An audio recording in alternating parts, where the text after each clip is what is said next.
Good morning. So as promised, I am going to be delivering to all of you today solutions to the multiple choice problems that you worked on Friday and over the weekend. So we'll start with the fundamental theorem of calc problems first. So I plan on going over numbers 3, 4, and 5 with you because those were the ones that gave everyone the most difficulty. So we'll start there. Of course, you're always welcome to ask more individual questions. I'm happy to provide additional video solutions or individual questions via classroom or email. So let's start by looking here at number 3. So in number 3, they told us that f prime of x is the natural logarithm of 2 plus sine of x. And they told us that f of 3 equals 4.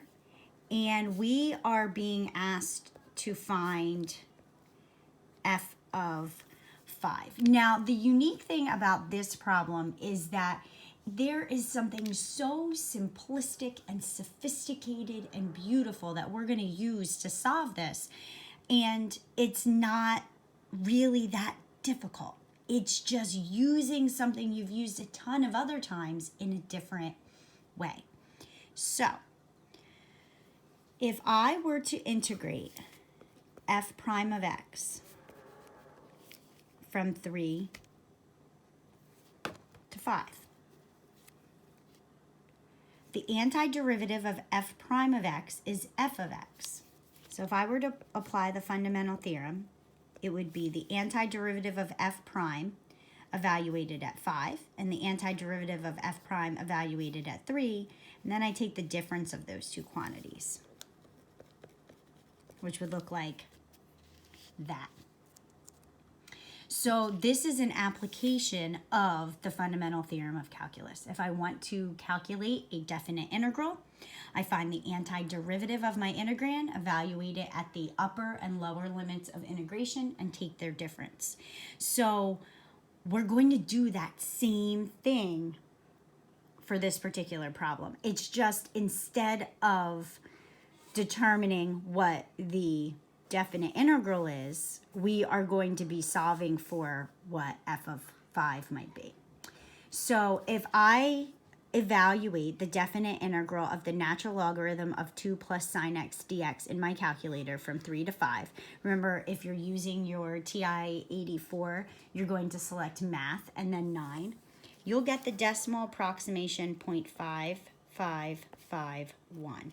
I always suggest rounding out to 4 decimal places. Technically, it's 3 on the AP exam, but if you always get in the habit of doing 4, you've got no problem.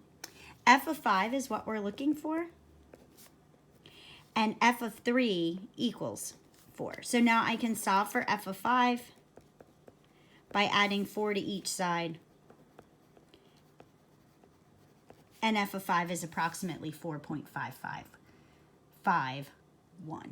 So I hope that helped for number 3. It was just looking at the fundamental theorem kind of with a new set of glasses, so to speak. So the next problem was number 4.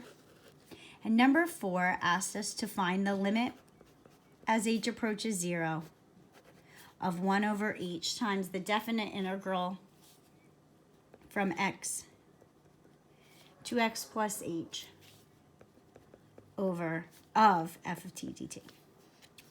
So this is a very strange kind of looking problem. I hope that when you see the limit as h approaches 0 and it being multiplied by 1 over h, or if you want to think of it this way, that this reminds you of a very important, very basic definition. This should remind you of the limit definition of the derivative. And so what I'm going to do is I'm going to manipulate this a little bit here to make it look even more like that limit definition. So if I am integrating f of t dt from x to x plus h, that's the same as saying I'm taking the definite integral from 2 to x plus h of f of t dt and subtracting from it the definite integral from 2 to x. of f of t dt.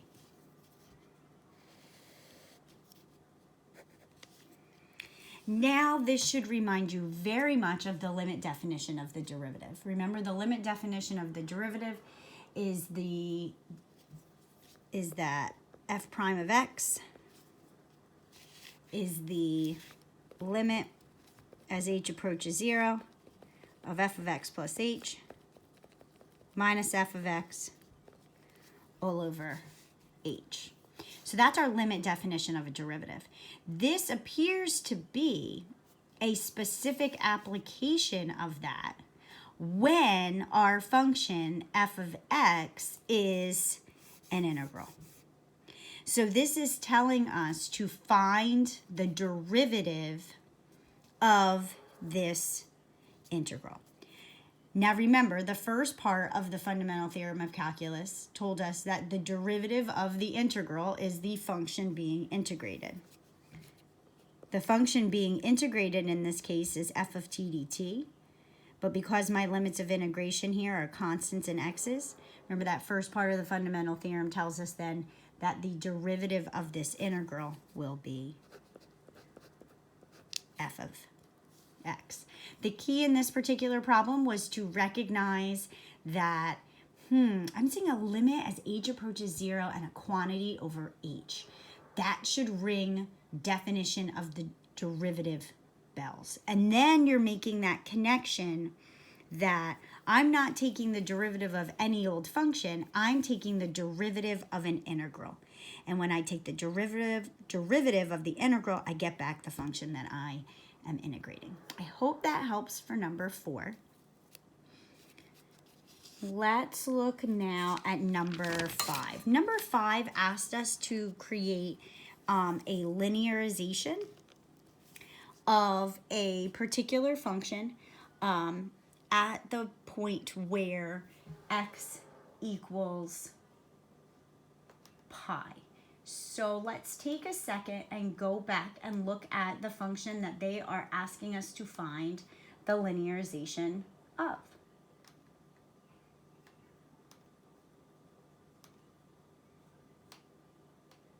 So they asked us to find the linearization of f of x equals the definite integral from pi to x of cosine cubed t dt, and specifically at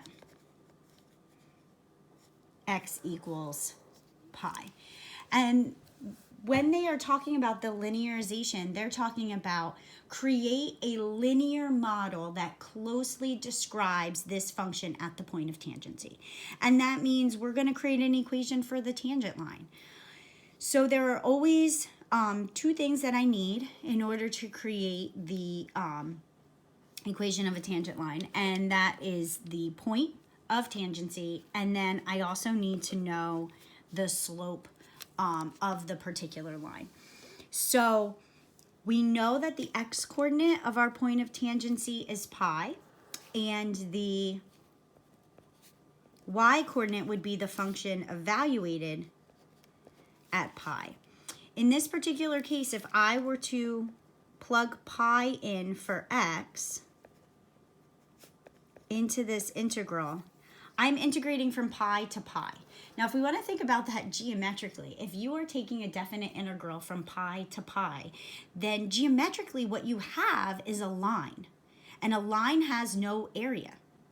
And so the value of this this integral is going to be 0.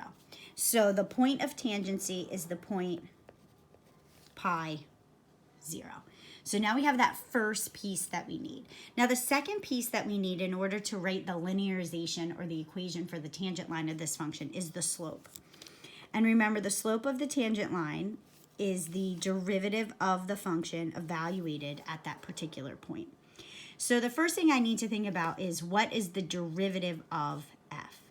So I'm taking the derivative of this integral. And remember, the fundamental theorem of calc tells us that the derivative of the integral gives me back the function that I am integrating.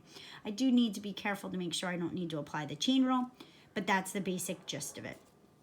So the derivative of this integral is going to be cosine cubed of x. So if I want to find the derivative of this function at my point of tangency where x equals pi, we're talking cosine cubed of pi.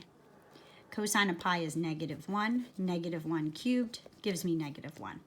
So now I know the linearization for this particular function is going to be the equation for the tangent line that passes through the point pi 0 and has a slope of -1. So I'm going to use point slope form for the equation of the line. Y minus 0 equals -1 times x minus pi. I'll clean this up algebraically. Y equals -x plus pi in the villager's dance. So I'm hoping that this is something that really sheds a lot of light on the more sophisticated ways that we can apply the parts of the fundamental theorem that you already know and love. Keep asking questions. You're doing a fantastic job. I look forward to hearing from you guys soon.